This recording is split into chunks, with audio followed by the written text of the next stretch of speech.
vous êtes maintenant en plein cœur d'une petite vidéo de Philippe. Pour ceux qui n'en ont jamais regardé, Philippe, c'est moi. Voilà. Philippe, ça veut dire qui aime le cheval. Philéo, c'est du grec.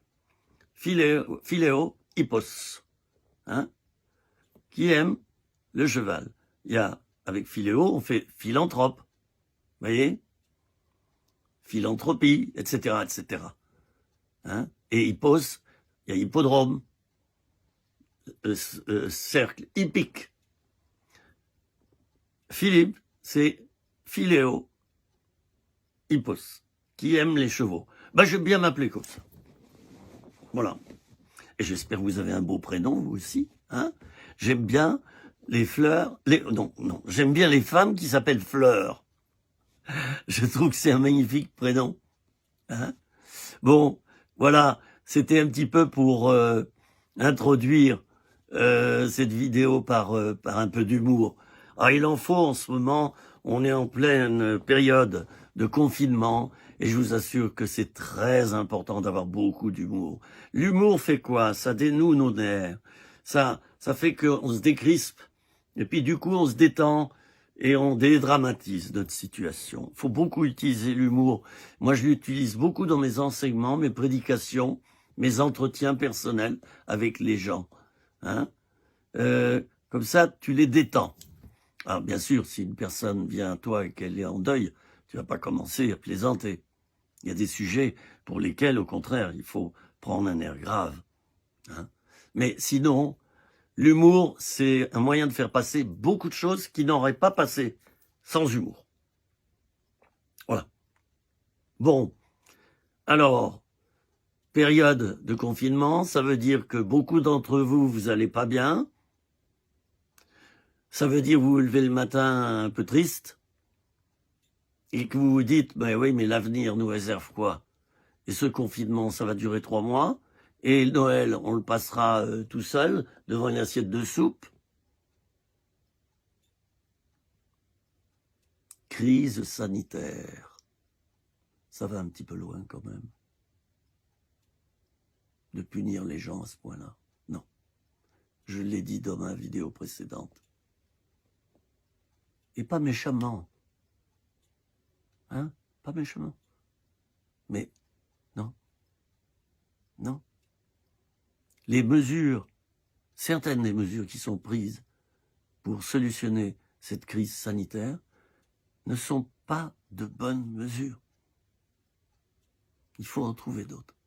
Le confinement, ce deuxième confinement du coup, le premier, on a essayé. Bon, je veux bien, allez. On a essayé par le confinement, bon. Mais le deuxième, non, fallait pas. Tous les petits commerces vont mourir. 30% des bars et des restaurants sont en état de liquidation judiciaire déjà maintenant. D'accord? Beaucoup de chaînes de vêtements ferment 40% de leurs boutiques, si ce n'est 50%. Alors par contre, les hypermarchés, les supermarchés, et puis Amazon, pour ne pas le nommer, alors là, je crois que c'est 60% de bénéfices en plus en période de confinement et de Covid. Alors là, c'est... voilà. Et je reproche à ce gouvernement de ne pas donner de tour de vis à ces entreprises de vente par correspondance, qui bien souvent ont un siège en France, mais sont des entreprises étrangères qui ne payent pas leurs impôts en France. Le gouvernement actuel dit, voilà, nous conseillons aux Français de ne pas utiliser ces plateformes. Voilà. Alors le bilan, tu vas pas acheter de livres, tu vas pas acheter de vêtements. Mais la solution, elle est où? Messieurs et mesdames du gouvernement, que j'aime beaucoup. Alors, elle est où votre solution? Donc, privé de bouquins. Alors, ils ont dit, oui, il faut favoriser les petites plateformes, les librairies vont créer, je sais plus comment ça, Click and Connect, je crois que c'est ça. Alors, oui, mais les entreprises, allez, on les charge encore, ça va faire des frais supplémentaires. Qu'est-ce que c'est? Mais qu'est-ce que c'est que ça? Mais C'est un monde de folie. Je vois pas en quoi un petit magasin qui recevrait 10 clients par jour, c'est dangereux pour choper le virus. Hein? Alors que dans les bus, dans les trains, dans les avions, on est à 20 centimètres de l'autre. D'accord? Et là, on peut choper le virus. Dans les petites boutiques, à mon avis, la probabilité est carrément nulle que vous attrapiez le Covid en allant acheter un vêtement dans un magasin de vêtements, un bouquin dans une librairie. Alors ça, moi qui suis... j'ai été bibliothécaire, hein.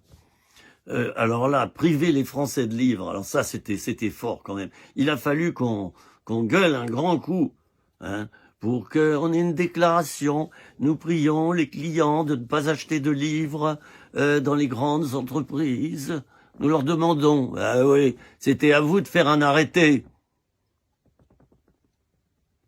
C'est vous qui avez l'autorité. Et de rouvrir les petits commerces, voyons, les petites boutiques. Voyons. C'est pas là qu'on attrape le Covid. Et puis certains bars, il y aurait moyen d'en tenir certains ouverts. J'aurais beaucoup à dire là-dessus. Et je pense que beaucoup se servent au passage dans cette crise du Covid. Beaucoup se sont remplis les poches en profitant des malades, des morts et de la souffrance des gens confinés. Il y en a qui se sont dit, c'est une aubaine pour nous. Et ils se sont remplis les poches. Ça, c'est du capitalisme pervers. Je suis désolé. Je parle des méthodes, hein, pas des gens. Ce sont des méthodes perverses. Et malheureusement, les gouvernements, parce que, bon, un autre gouvernement que celui qu'on a maintenant n'aurait peut-être pas fait mieux, les gouvernements sont fortement influencés par les lobbies financiers, des lobbies idéologiques. Il doit y avoir des pots de vin, certainement, j'imagine. Je suis pas tombé de mon berceau hier, hein. Voilà. J'ai quand même une expérience je suis en train de réfléchir, 4 et 1, 5 et 1, 6.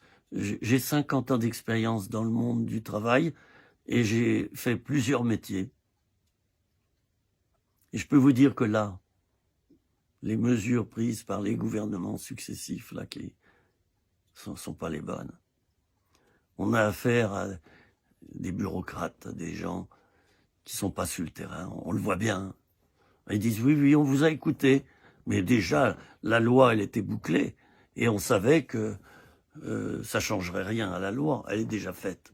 Alors, on vous a écouté. Merci pour cette table ronde. Voilà. Merci d'être venu. Voilà. On a noté, on a bien noté. Tu vous avez dit. Puis, tu t'aperçois que la loi, elle sort au journal officiel le lendemain. Ben oui, elle a été déposée déjà 2 jours avant. Et puis le ministre a dit, oui, on a bien tenu compte de... Qu'est-ce que c'est comme langage? Bon. Aïe. Alors, dans cette vidéo, je vais changer de sujet là. Mais je pense que c'était important, comme il y a beaucoup de souffrance parmi les gens en ce moment. Moi, c'est important pour moi de vous rejoindre. Et je vous dis que je suis avec vous, chers amis, dans le monde du travail, vous qui vous levez tôt, vous qui prenez des risques dans les transports en commun, vous qui travaillez dans des endroits où c'est dangereux pour votre santé, je vous comprends, je vous rejoins. Et c'était important que dans mes petites vidéos, je fasse une petite partie là-dessus. C'est important que nous, qui sommes des hommes d'église, nous vous rejoignions dans votre souffrance et que nous exprimions avec vous notre honte d'être victimes de mesures qui ne portent pas le fruit escompté. C'est ça aussi l'évangile. Et l'abbé Pierre l'avait compris. Il avait sa cape, son béret. Il passait ses nuits, voilà, à travailler pour les sans-logis, pour ceux qui avaient pas... Il y a laissé toute sa vie. Toute sa vie. Mère Teresa aussi. Elle soignait les lépreux. Elle pouvait attraper la lèpre. Elle a fait un travail mondial extraordinaire. Voyez, faut prendre des risques. À l'heure actuelle, faut mettre les mains dans le cambouis. Faut mettre les mains dans le cambouis. Voyez, un chrétien qui se tait, qui fait son boulot, il rentre chez lui, voilà, il se met devant sa télé. Une petite prière à table, ça fait bien. Bénis cette nourriture, Seigneur Jésus. Amen. Voilà. Tu n'écoutes pas ton fils, tu n'écoutes pas ta fille, tu n'écoutes pas ta femme. Tu vas vite devant la télé, ensuite tu vas dormir, puis tu pars tôt le matin. Tu t'occupes pas de ta famille.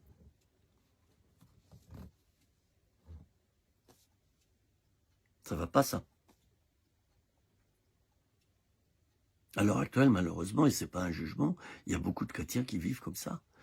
Ils ne se sont pas incarnés dans leur foi. Vous voyez? C'est comme ça que je parle. Ils ne se sont pas incarnés. Voilà. Ton voisin a besoin d'aide, tu vas lui donner un coup de main tout de suite. Tant pis, tu déplaces ton projet, ce soir tu devais faire... Bon, je viens, j'arrive, voilà. Allez. Voilà. Et tout comme ça.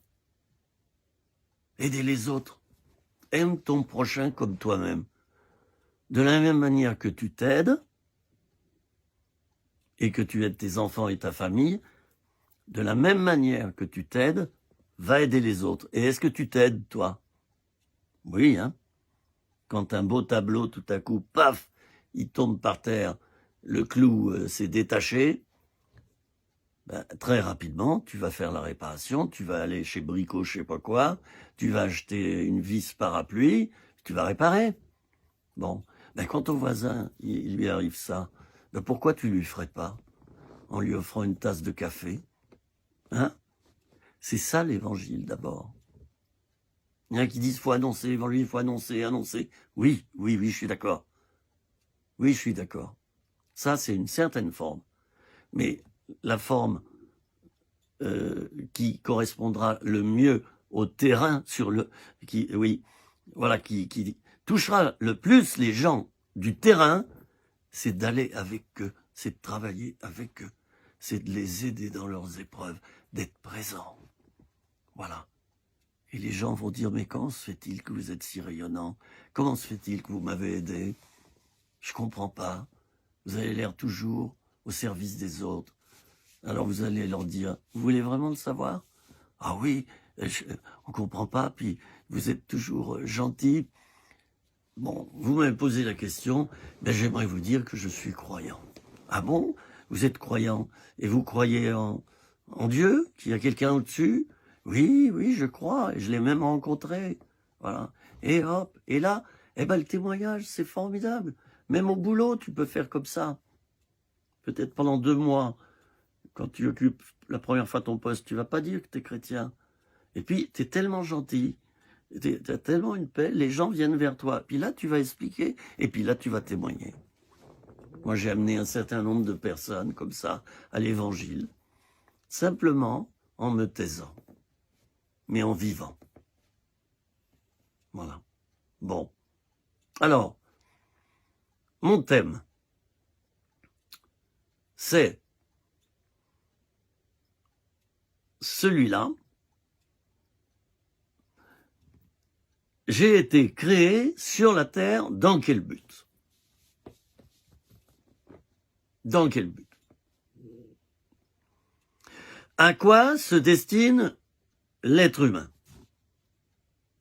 Tout être humain. Alors, je vais vous donner une réponse. Il y a 3 choses. Nous sommes destinés à être. Je répète, nous sommes destinés à être. Deuxièmement, nous sommes destinés à faire. À faire. Troisièmement, nous sommes des êtres relationnels et nous sommes destinés à la relation avec les autres. 3 points, je répète. Et vous pouvez le noter. Hein? Et je ferai plein d'autres vidéos avec, vous voyez, premièrement, deuxièmement, troisièmement, c'est peut-être plus clair pour vous. Je suis appelé à être, je suis appelé à faire, et je suis appelé à entrer en relation. D'accord? Certains êtres ont zappé cette première dimension et ils sont rentrés dans les 2 autres choses. Ils font et ils sont dans le relationnel. Certains êtres sont allés plus loin. Ils font seulement. Ils font seulement. Et leur identité, c'est seulement le faire. Alors, par exemple, vous allez à un guichet, c'est vous qui dites bonjour, c'est pas la personne, c'est pas ça, c'est nouveau. Hein, je sais pas si vous avez remarqué. Alors moi, je fais bonjour madame. Je fais exprès maintenant, tellement je suis outré qu'on dise à peine bonjour à la personne qui tend son ticket, son numéro. Il y avait à peine bonjour, pas de sourire, voilà. C'est-à-dire vous m'embêtez, quoi. Hein. Voilà le message qui passe. Bon. Bonjour madame. Bon. Ça, c'est le côté relationnel. Vous vous apercevez que la personne est en face de vous n'a pas ce côté relationnel. La relation, elle est plate, platonique. Et voilà, votre dossier, vous avez quoi comme problème? Et vous regardez à peine. Elle est triste, mais alors, elle aime pas son travail. Ouais, votre dossier, mais il manque des pièces, hein, faudra nous les fournir. Ça. Excusez-moi, vous pouvez me le répéter parce que j'ai rien compris. Eh bien voilà, monsieur. Alors là, ça devient agressif. L'employé devient agressif. Vous devez nous fournir donc photocopie de la carte d'identité, le RIB, et puis ça. Oui, mais madame, ma carte d'identité, elle est périmée. Ah ben non, il faut une carte d'identité à jour. Hein. Voilà, on ne pourra pas traiter votre dossier de demande d'allocation. Il faut une carte d'identité, voilà, valide. Oui, mais madame, ça prend 1 mois pour ça. Ouais, mais monsieur, c'est le règlement, il veut la carte d'identité, voilà. Alors, sécheresse, dureté, pas de relationnel. C'est une personne qui fait seulement, voilà. Elle agit.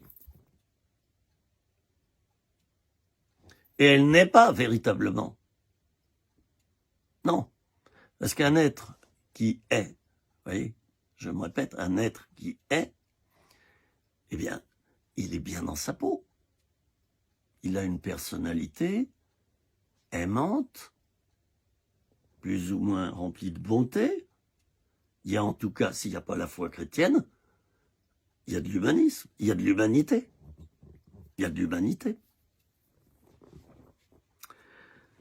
Bon, pourquoi je vous raconte cette expérience? Parce que maintenant je la vois de plus en plus, quoi. Je m'aperçois que je suis embêtant pour les banques, je suis embêtant pour la sécurité sociale, je suis embêtant pour la CAF, je suis embêtant pour ma caisse de retraite. Autrement dit, je devrais disparaître, me tirer une balle et m'en aller. C'est ça le message qu'il y a derrière, c'est de la mort. On nous insuffle de la mort. Bon, alors je prends cet exemple pour dire, et ça rejoint le début de ma vidéo, pour dire ceci. Mon premier appel, c'est d'exister. Autrement dit, de prendre soin de moi, de me rencontrer moi-même, et ça peut commencer très tôt, au cours de l'adolescence. Je me rencontre, je me définis. Je définis ce que je ne suis pas et je définis ce que je suis. Je définis mon idéal de vie. Enfin, vous voyez, c'est l'objet d'une réflexion qui peut prendre des années. J'ai le choix de porter un masque. C'est dommage, j'ai pas de... Tiens, allez, j'ai une casquette. Bon, on va imaginer que c'est un masque. Hein.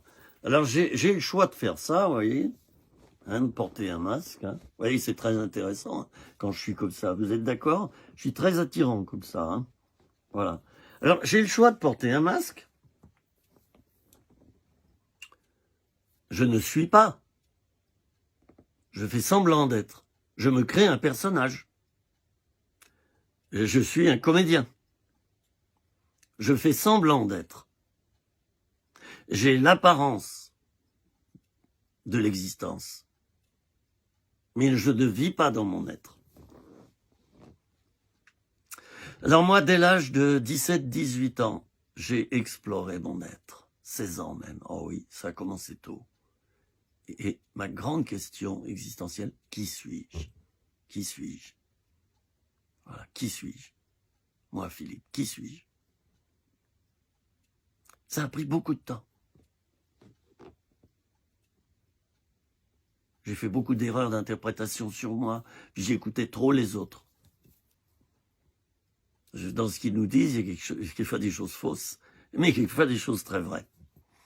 Et on les conteste quelquefois parce qu'on ne les a pas encore découvertes sur nous, mais les gens ont raison de nous le dire. Toujours écouter les autres, même si par ailleurs, ils peuvent avoir tort. S'identifier à soi, bâtir son identité personnelle. Nous avons chacun une identité propre, chers amis. Personnelle. Sur cette terre, il n'y a aucun être humain qui est semblable à 100% à l'autre. Ni physiquement, ni psychiquement, ni spirituellement. J'ai une identité propre et c'est celle-là que je vais rechercher. Et il va falloir que je colle avec. Il va falloir que je me développe tel que je suis. C'est pas facile, parce que si je me développe tel que je suis, je vais développer mes qualités et mes défauts. À ce stade-là, je peux m'arrêter parce que les gens me disent mes défauts, je le prends mal, et je me referme, et ça y est, je reprends ma coquille. Voilà. Bonjour, ça va? Oui, ça va très bien. Oui. Je suis malheureux comme un pou, mais ça va très bien. Le masque du chrétien spirituel, le masque du chrétien parfait, le masque du chrétien évangélique, le masque du chrétien catholique, le masque du bon musulman, le masque du bon athée qui ne croit pas en Dieu, etc., etc. Il y a des masques politiques, il y a des masques médicaux, il y a de tout. Il y a de tout. Ce qu'il t'est demandé, c'est d'être. Et c'est surprenant quand Moïse dit à Dieu, lorsque Dieu l'a appelé, « Mais je te connais pas assez. Hein? Mais qui es-tu? Oui, ok, tu m'appelles à parler à tout ce peuple d'Israël, mais je vais leur dire quoi? Je te connais pas. » Et Dieu lui répond, parce que Dieu parle, figurez-vous. Ça vous est arrivé d'entendre la voix de Dieu? Oh, ça m'est arrivé régulièrement. Et je suis pas Jeanne d'Arc. Hein? Dieu parle. Celui qui a créé la bouche parle lui-même. Bah oui, c'est normal. Celui qui a créé les oreilles écoute. Bah, c'est normal, c'est logique. Et celui qui a créé les yeux voit. Celui qui a créé le cerveau réfléchit. Voyez? Et ça va loin, ça. Alors, Dieu va répondre à Moïse quelque chose d'incroyable. Je suis celui qui suis. Oh! Quelle identité! Je vais vous dire ce soir, si vous me questionnez, vous sonnez chez moi, vous venez. Excusez-moi, vous êtes bien monsieur Untel? Non, Je suis celui qui suis. Dites ça au guichet de la banque. Vous êtes monsieur, je suis celui qui suis. Vous imaginez la surprise de Moïse. Dieu est un grand philosophe. Hein. Et Moïse ne comprend pas. De même que les disciples comprenaient très mal l'enseignement de Jésus. Très très mal. Puis j'ai rien par moment. Les textes nous le rapportent. Alors Moïse reçoit ça. Je suis celui qui suis. Alors moi j'ai médité longuement des heures sur ces quelques mots. Je suis celui qui suis. Et j'en ai fait toute une étude assez longue. Dieu dit, je suis celui qui suis. C'est-à-dire qu'il veut dire, je suis véritablement celui que je dis que je suis. Je suis réellement moi. Et je ne suis pas ce que je ne suis pas. Je suis celui qui suis. Très important. Il veut donc dire que notre première source identitaire, c'est dans l'être. Je suis. Dieu n'a pas dit « je suis celui qui serait ». Dieu n'a pas dit « je suis celui qui était ». Quelquefois, on se réfugie dans ce qu'on était. Alors, sur une carte de visite, c'est marqué ancien, directeur, ancien. Moi, je suis ancien aumônier de prison. Bon, je le marque. Hein, parce que ça me donne une référence quelquefois quand je parle aux gens, c'est tout. Voilà, bon. Mais je me mets pas dans l'identité d'un aumônier de prison que je ne suis plus. J'ai pu parler il y a quelques mois dans une grande prison près de Lyon. J'ai pu témoigner à plein de détenus. Hein. C'était avant le Covid. J'ai donné mon témoignage, mais je ne suis plus aumônier de prison. Je suis celui qui suis, ça veut dire je suis réellement qui je suis. Donc je ne suis pas faux, je ne porte pas de masque, vous n'aurez pas de surprise avec moi. Tout ce que vous verrez de moi, c'est la réalité, c'est la vérité. Je n'ai rien tronqué, je n'ai rien caché. Il n'y a pas de mensonge en moi.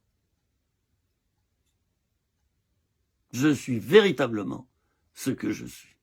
Mais il n'y en a qu'un seul qui peut dire ça, c'est Dieu. Parce que voyez-vous, moi, je ne peux pas le dire. Je ne suis pas vraiment ce que je suis. Il y a des moments, je suis fatigué.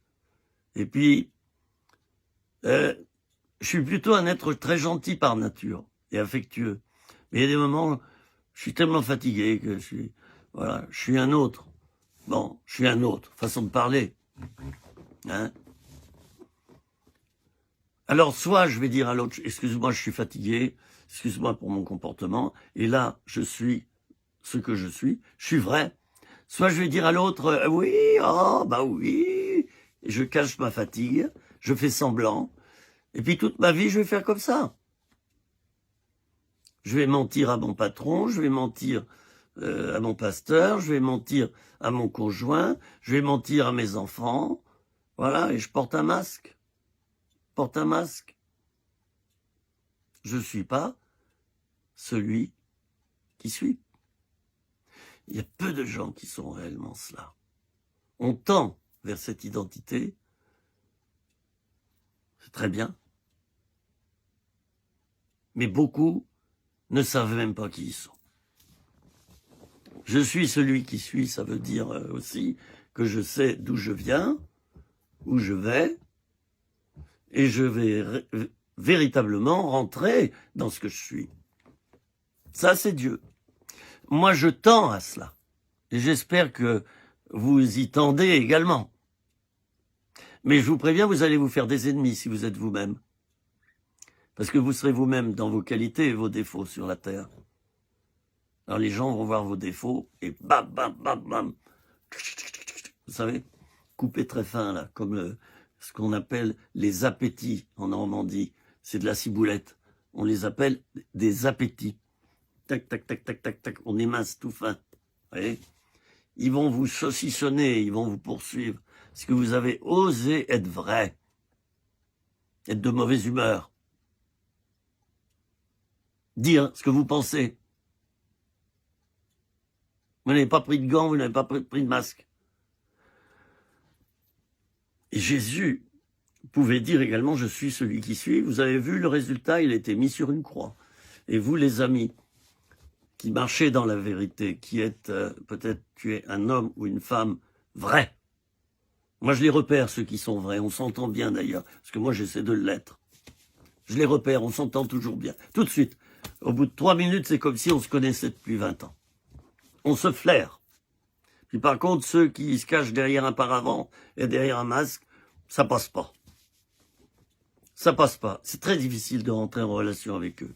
Alors, premier point, je suis celui qui suis. Le deuxième point, j'agis. Bon, voilà, j'ai un métier, j'agis, je prends des décisions, je fais. Je vais pas m'étendre là-dessus sans s'étendre. Facile à comprendre, ça. D'accord? L'action. L'action. Et enfin, il y a la relation. Les trois sont aussi importants l'un que l'autre, mais en premier, il faut être. Et si tu es véritablement, tu réussis ce que tu fais et tu réussis à rentrer en relation avec les autres. Vous me comprenez? Alors où est-ce que je veux en venir? Eh bien souvent, involontairement, on a changé l'ordre des choses, nous. Alors il y en a qui ont leur identité dans le faire uniquement. Donc c'est des vrais ours. Leur vie relationnelle, pour communiquer avec eux, c'est hyper difficile. Par contre, ce sont des bosseurs, c'est des bêtes de travail, sont très doués dans le faire. Mais si vous essayez de discerner qui ils sont, vous n'y arrivez pas. Vous n'arrivez pas à situer la personne. Vous savez pourquoi? Parce qu'elle-même ne s'est pas située. Elle ne s'est pas située, donc elle adopte 1000 facettes dans sa personnalité. Il y a une confusion d'identité. Voilà. Certaines personnes n'ont investi que dans le relationnel d'abord. Alors faut qu'elles parlent. Elles sont souvent dans des dépendances relationnelles. Si elles sont seules, elles sont paumées. Alors faut qu'elles parlent. Alors c'est téléphone, c'est oui, bonjour, visite, voilà. Ah oui, voilà, elles parlent. Voilà. Et puis il faut tout le temps, ils utilisent les autres comme des béquilles. Dépendance relationnelle. Dépendance affective. Il faut la relation, et s'il n'y a pas de relation, on est anéanti. Que se passe-t-il pendant ce temps de Covid, ce temps de confinement? Chers amis, nous nous retrouvons brutalement isolés face à ce que nous sommes. Le couple se retrouve en face à face, mais face à ce que chacun est véritablement. Parce qu'au bout de quelques jours, il ne peut pas se cacher. Vous voyez? Je ne sais pas si vous entendiez la cloche de mon village. Je regarde l'heure. Ça sonne les 12 coups de minuit. C'est agréable, cette petite église. Ah, j'aime entendre les cloches. Je trouve que c'est merveilleux. Pendant cette période de confinement, vous savez pourquoi les gens ne sont pas bien? Vous savez pourquoi? Parce que ceux qui ont bâti leur vie uniquement sur le relationnel, ben ils sont complètement bloqués, ils sont obligés de rester chez eux. Et peut-être même de vivre dans des relations avec des gens qu'ils n'aiment pas tellement. Les couples dysfonctionnels, les familles dysfonctionnelles, c'est terrible. Quand elles sont en confinement, elles font que s'enguirlander, elles font que se lancer des trucs à la figure, parce qu'elles ne se supportent pas. Hein? Alors, pendant cette période, la vie relationnelle, elle est atteinte, donc on n'est pas bien. Et puis, le faire, c'est qu'il est dérangé pendant cette période. On travaille à domicile, c'est plus le même style, c'est plus la même chose. Il faut s'organiser différemment. On n'est pas en contact forcément avec les autres collègues. On n'a pas forcément beaucoup de réunions de travail, où c'est limité, c'est par Skype. Ceux qui mettent leur identité dans le faire, au moment où ils perdent leur travail, ils font une dépression nerveuse. Parce qu'ils ont tout perdu. Parce qu'ils avaient tout investi dans le faire, dans leur capacité. Alors moi, je vous donne un conseil, et je vais terminer ma vidéo. Et ce conseil est le suivant. Investissez dans l'être. Cherchez à vous rencontrer. Cherchez à vous connaître. Avec vos qualités et vos défauts. Et moi, quelqu'un qui n'est pas passé par là, et que j'ai en suivi psychologique et spirituel, puisque toute ma vie, ça a été ça, j'ai suivi des gens au niveau psychologique et spirituel, les deux. C'est super, ça s'accorde très bien ensemble. Contrairement à certains qui disent, mais non, ça va pas ensemble. Mais bien sûr que si. Dieu a créé le psychisme, le psyché, l'âme, et Dieu a créé le spirituel, et on a un esprit. Dieu nous a mis dans un corps. Le corps, le psychisme et les choses spirituelles sont faites pour s'emboîter, vous voyez. C'est Jésus qui est à la fois Dieu et à la fois homme, parfaitement bien enchevêtré. La dimension spirituelle et la dimension humaine dans leur accomplissement absolu et parfait. Chapeau Jésus, hein. Tiens, je vais faire comme ça. Ce coup-ci, c'est pas le masque, mais Jésus, hein. Si tu me vois, je te tire ma révérence. T'es vraiment quelqu'un de bien, Jésus. C'est pour ça que je t'ai donné ma vie. Et je l'ai jamais regretté. Ça fait 48 ans que je t'ai donné ma vie, Jésus. Je sais que tu me regardes et que tu m'entends maintenant. Je t'aime. Je t'aime. Je t'aime. Et je te remercie parce que tu m'as aidé à être moi-même. Malgré les coups de torpille des autres. Je te remercie parce que tu m'as montré l'importance d'être avant de faire et avant d'entrer en relation. Merci beaucoup, Seigneur, pour cela. Merci, vraiment, d'avoir fait de moi un être et non pas quelqu'un qui fait d'abord. Qui fait toujours. Vous savez, ces hommes d'affaires qui ont 4 attachés caisses, 5 téléphones, et puis ils ont ils ont une tablette, 3 ordinateurs, et que j'ai un Skype avec New York, et puis oh là là, j'ai un rendez-vous là, là, là. Ils prennent avion sur avion, vraiment moins maintenant. Hein. Moins maintenant. Ils tirent leur identité du faire. Ils sont malheureux. Parce qu'ils ne se rencontrent pas. Alors, ce que je fais avec une personne que j'ai en suivi et qui ne se connaît pas, je lui fais faire un petit exercice. Je lui dis pendant une semaine, chaque matin, quand tu vas à la salle de bain, tu vas te regarder dans le miroir. Et tu vas bien te regarder dans les yeux, avec assistance. Tu vas te regarder et tu vas te parler à toi-même. Chez beaucoup de gens, les 2 premiers jours sont insupportables. Ils n'y arrivent pas. Ils n'y arrivent pas. Il y a tout qui les fait fuir. Et puis, le temps passe. Et cet exercice réussit. Et ils arrivent à se rencontrer. Vous allez me dire, c'est bien peu de choses, je suis d'accord avec vous. Mais il y a déjà une première rencontre. Une rencontre visuelle, une rencontre psychologique, une rencontre... voilà, physique, psychique. Alors, la personne, au fil des entretiens, ensuite, je l'invite, parce que c'est elle qui fait des pas, c'est pas moi. Moi, je la conseille, c'est tout. C'est pas moi qui fais. Et j'ai pas d'esprit de contrôle sur elle. Je fais pas de pression. Alors, je l'invite donc ensuite, au cours des entretiens, à explorer telle ou telle chose. Voilà, quel est ton caractère.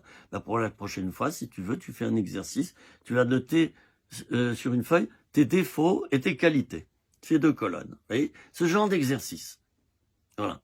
Et puis là, la prochaine fois, tiens, tu vas me mettre sur une feuille quels sont tous tes idéaux, pardon.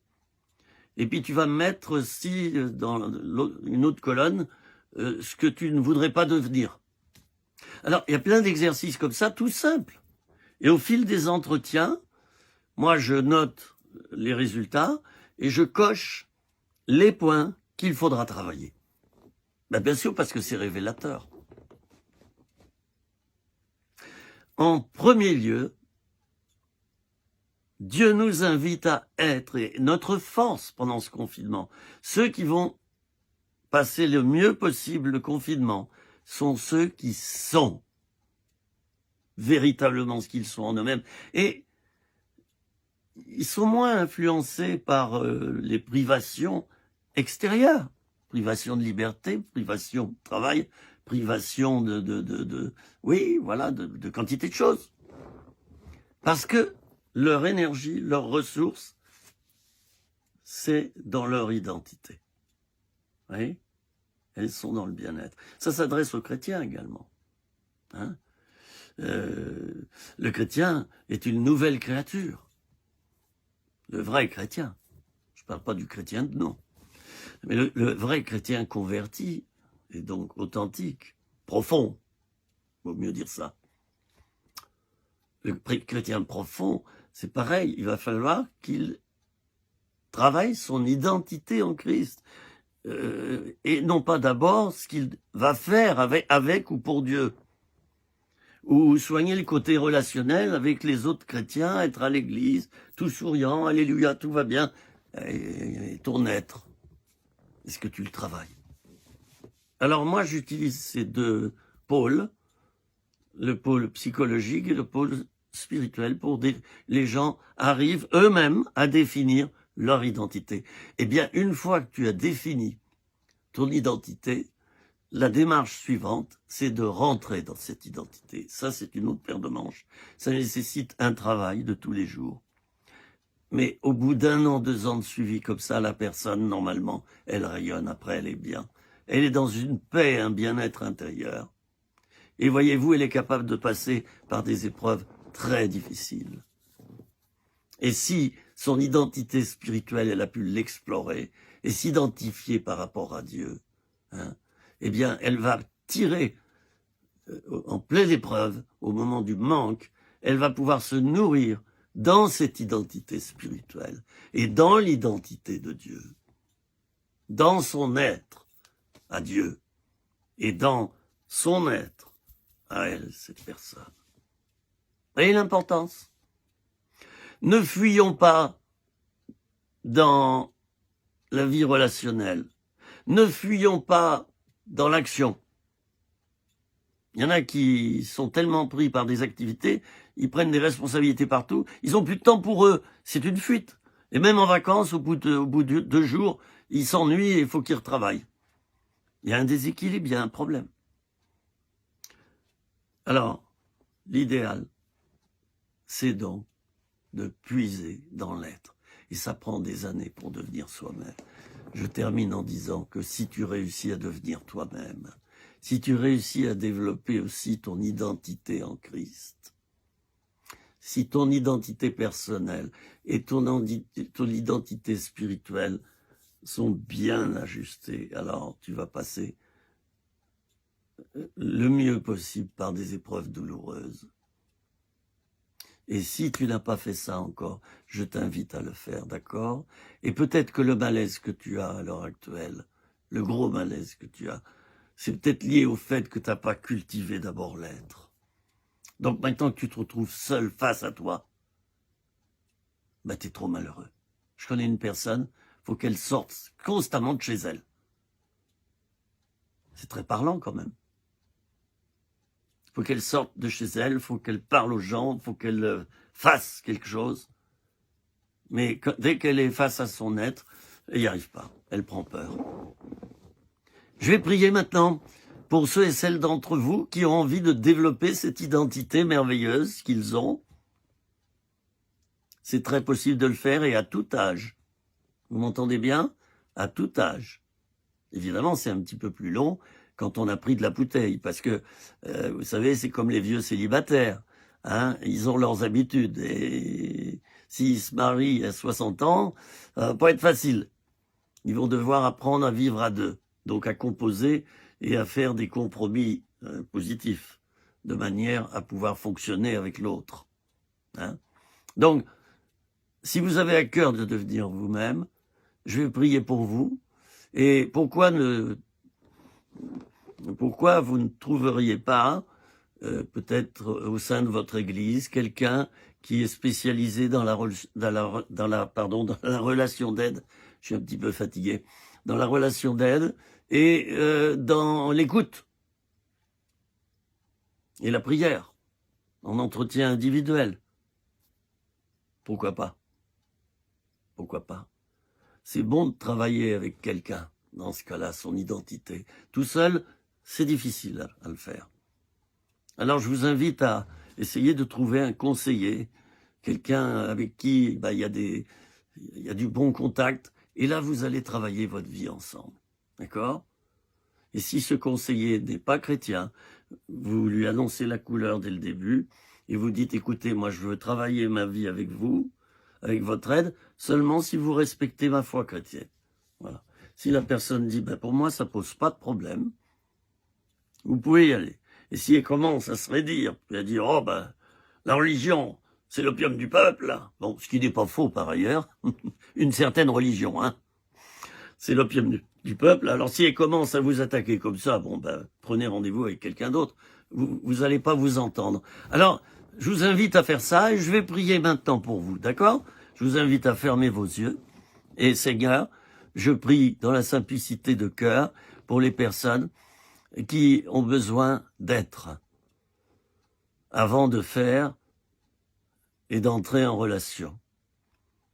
Alors je te demande vraiment de toucher ces personnes maintenant dans leur cœur, de leur donner une volonté franche de quitter leur masque et de devenir eux-mêmes, même si ça fait qu'ils reçoivent des critiques et si les autres ne sont pas contents.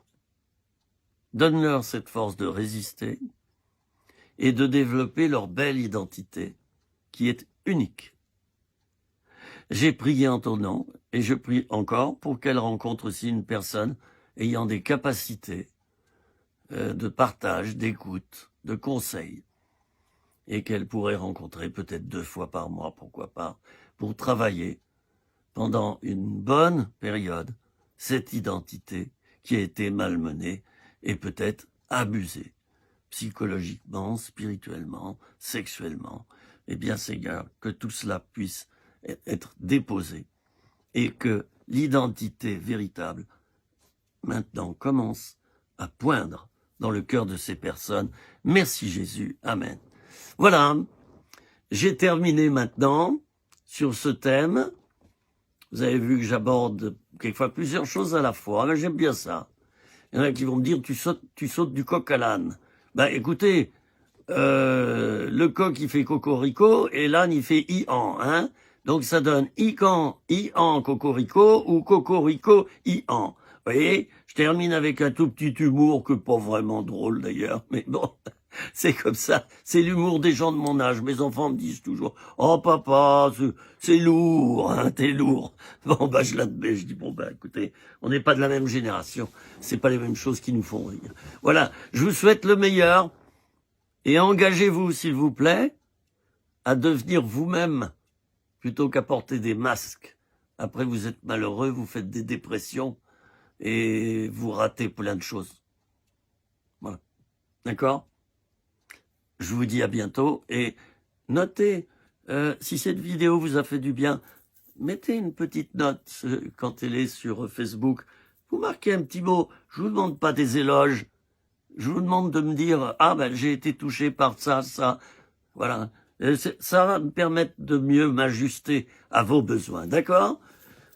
Au revoir. Je vais faire comme Nounours. Vous vous souvenez de Nounours, qui avait une grosse voix? Il allait visiter Nicolas et Pimprenel le soir. Et il y avait le marchand de sable qui était en haut sur son petit nuage. Et Nounours jetait l'échelle de corde et descendait par la cheminée. Et il disait ceci: « Bonsoir les enfants, comment ça va Nicolas? Comment ça va Pimprenel? Oh les petits enfants, vous êtes déjà au lit? Eh bien, je vais vous dire au revoir et fermez bien vos yeux, parce que le marchand de sable va passer. Il faut avoir les yeux fermés. » Et à ce moment-là, on entend le son d'une petite flûte. Et Nounours dit « Oh, le patron m'appelle. Au revoir les enfants. » Et Nounours remonte à l'échelle de corde. Et il va retrouver son patron. Voilà, c'était le petit mot de la fin. Passez une bonne nuit si vous allez vous coucher.